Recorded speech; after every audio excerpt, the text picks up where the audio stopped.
الحمد لله رب العالمين الرحمن الرحيم مالك يوم الدين إياك نعبد وإياك نستعين اهدنا الصراط المستقيم صراط الذين أنعمت عليهم غير المغضوب عليهم ولا الضالين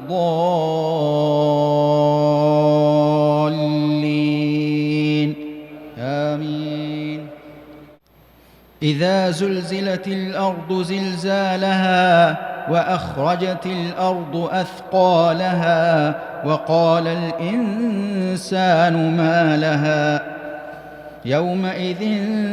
تحدث أخبارها بأن ربك أوحى لها يومئذ يصدر الناس أشتاتا ليروا أعمالهم فمن يعمل مثقال ذرة خيرا يره ومن يعمل مثقال ذرة شرا يره. الحمد لله رب العالمين الرحمن الرحيم مالك يوم الدين إياك نعبد وإياك نستعين اهدنا الصراط المستقيم صراط الذين أنعمت عليهم غير المغضوب عليهم ولا الضالين آمين. القارعة ما القارعة وما أدراك ما القارعة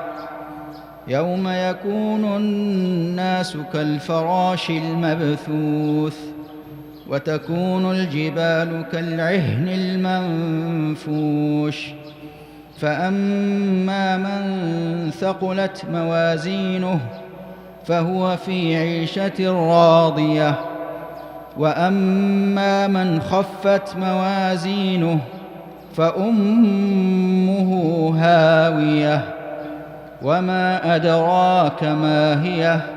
نار حامية